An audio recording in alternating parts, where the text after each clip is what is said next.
Generosity doesn't matter, not really.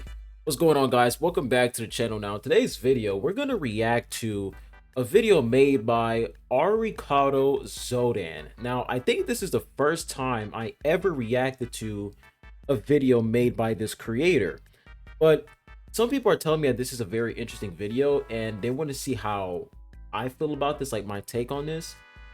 So we're gonna check this out, and it's honestly not that long, which is good. It's like 5 minutes long. So hey, W, bro. You know what I'm saying? I don't have to yap that much. But yeah. Without further ado, make sure you guys hit that like button and subscribe.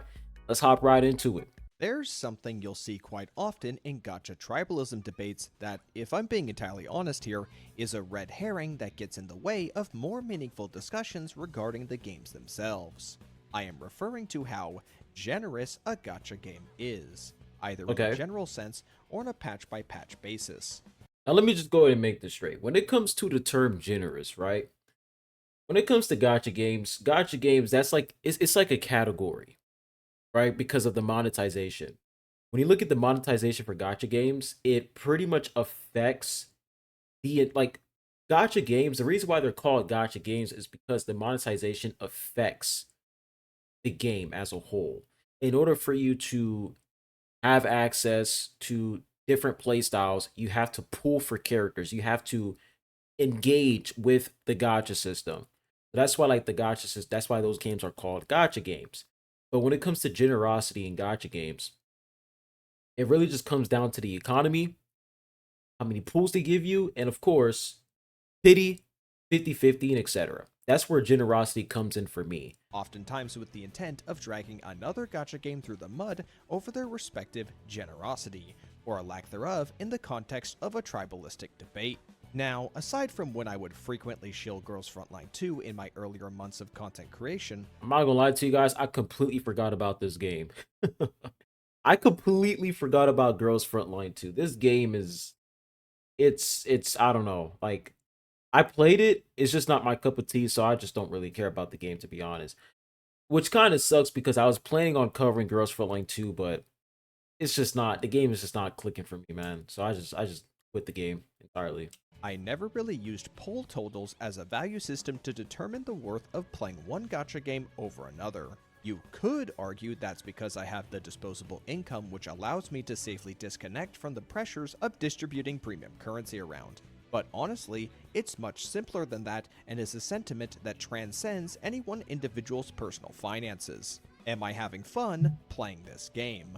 This basic of basics when it comes. I feel like that is a really good question. Are you having fun? Because the main reason why we play these games is to have fun, disconnect from reality. You know, when you have a tough time at work, you just want to lay back, chill, play some games, and just have fun. That's what it's all about. That's the whole purpose of gaming, is to just have fun.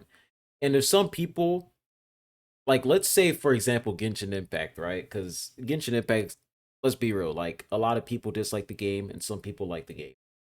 As long as some people are having fun with the game, that's all that matters. Like I will never look at somebody and say, "How dare you play this game?" You know what I'm saying? Like I feel like that's just childish behavior when like you're forcing somebody to not play it something because you don't like the game yourself. I feel like that's weird. However, though, I will say when it comes to shields is a whole different topic because shields, they like I ain't gonna lie, it doesn't matter which game it is. Shields are just not good at all in any community because they pretty much incentivize the devs to fuck the game up in a way. Whenever there's something wrong and people call the devs out for it, they're like, oh no, there's nothing wrong with the game. Shields, they're a whole different topic. But when it comes to people having fun with these games, then let them have fun. You know what I'm saying? Let them have fun as long as they're not like attacking other people for sending feedback, as long as they're not being toxic positive, then I think that's fine. Comes to playing video games seems to get lost completely when premium currency talks get thrown around. Like everyone's so caught up in how much free stuff they can amass over actually enjoying the game.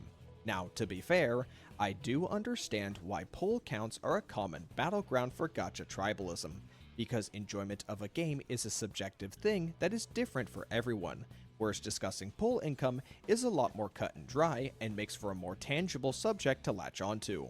Characters are the. I mean, the reason why a lot of people like when you look at pull count comparison, right? The reason why people do that is because they pretty much want to say, yo, this game, look how many pulls they're giving us in this game. Why don't you guys do the same thing in that game? That's the whole reason why this pull count shit is happening. I'm gonna be real with you guys. I don't really pay attention to pull counts that much anymore. Like I don't really care. Like when I play Woowa, like I don't go on Reddit or Twitter and search up how many pulls are available this update. I don't fucking care, bro. I just play the game, go through events, and then that's it. If I'm saving up for a character, then I'm gonna save up for that character. Sigrika is dropping in 2 point. I mean, I said 2 point. 3.2. I'm skipping her because she's like an echo skill unit, and I don't even have Q1, so not pulling that character. But I did hear in 3.3 there's gonna be like a katana user, and I'm excited for that. So I'm saving up for the 3.3 unit instead.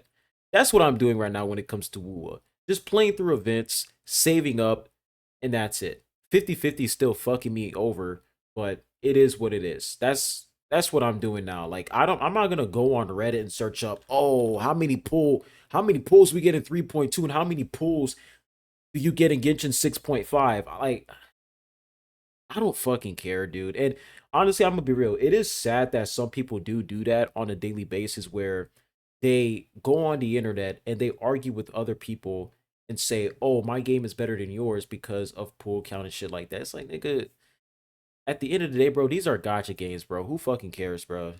Foundation in which almost the entire You're still game gonna is lose built around 50-50 the anyways, service bro. of. So the rate at which a player can acquire a new character directly correlates to their ability to potentially experience new ways to play the same game, or maintain enjoyment of the game as metas and endgame adapt to the newest additions to a roster. With that said, however, even if you're acquiring currency slower than a competing gacha game, you're still acquiring currency in the direction of pulling for a new character. And more importantly, if there is a more generous gacha game but you don't enjoy playing it, then why should it matter that you can acquire characters faster if they're used in a gameplay loop that you don't even enjoy in the first place? That is true. Hey, I ain't gonna lie, bro. Bro is kind of spitting. He is kind of spitting because it's like if you once again having fun is the priority. If the game is predatory but you're still having fun, you see what I'm saying? Like, hey, bro, if the game is predatory but you still having fun, that's all that matters, bro. And I think that's just a W.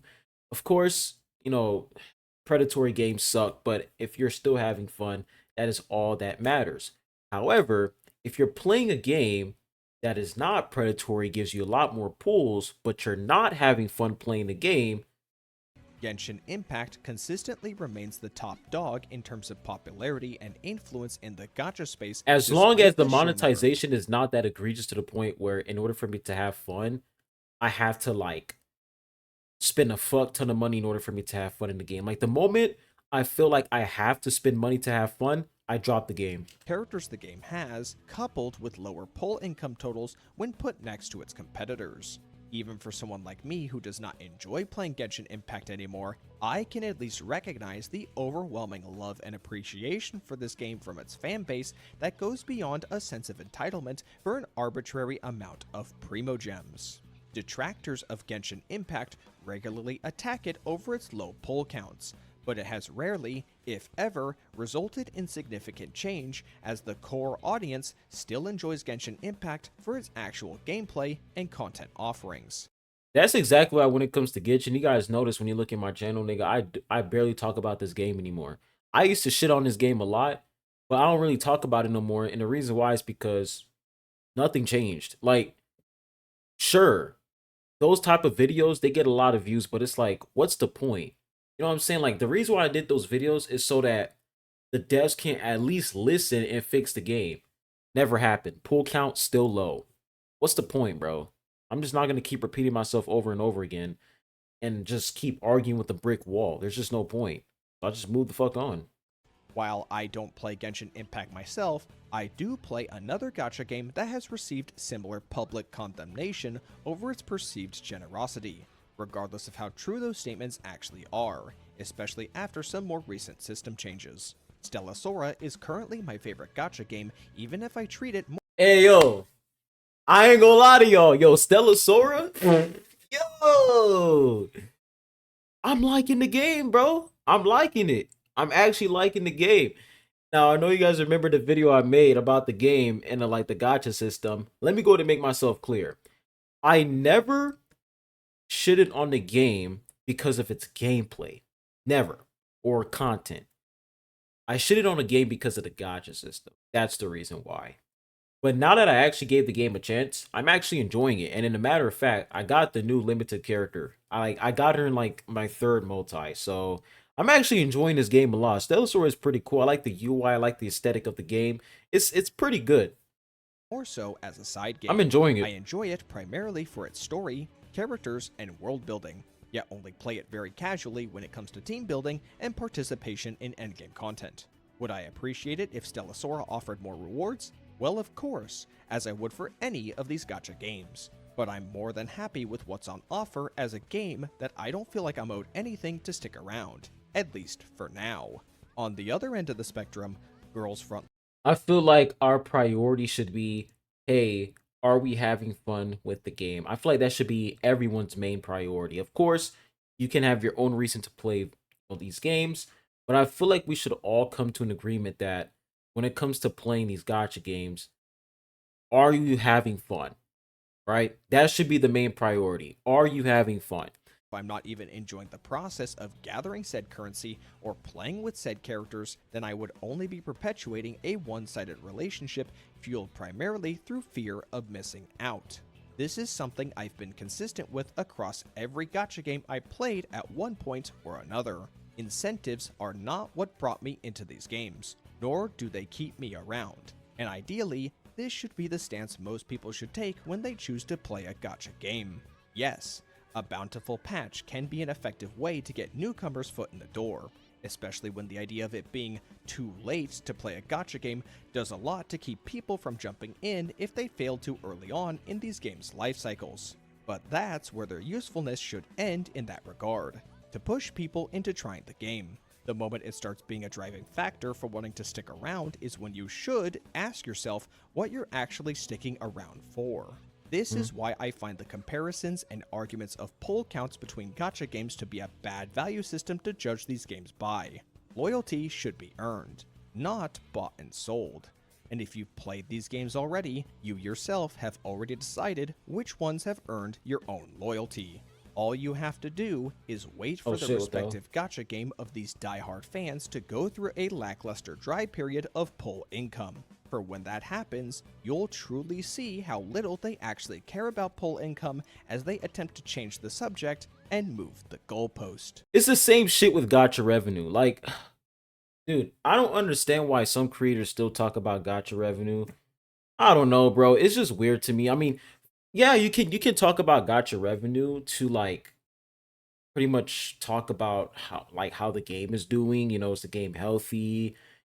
See if which games are trending for sure. But once again, dude, these people in the community, bro, like they look at these gotcha games, and when they see that one gotcha game makes like what $50 million, oh my gosh, this game is the best gotcha game ever because it made 50 million. It's like, dude, shut the fuck up, bro. Like, just because the game is making a fuck ton of money, it doesn't mean that the game is actually good, bro. Like, what are we talking about right now? Revenue does not equal quality, bro. Just because the game is making a lot of money doesn't mean that the game is good. Like, what are we talking about? So remember, play for fun and not for bribes. Hey, good video, bro. Hey, nice video. It's not like, oh, comparing pull counts between gotcha games is a bad thing. It's more like people are making that a priority, right? And that shouldn't be the priority. You should definitely, right, criticize the company if they're being greedy as fuck, especially if you're enjoying the game. Because if you like something and you want it to be better, then you're going to criticize it, right? But like, once again, that should not be the main priority.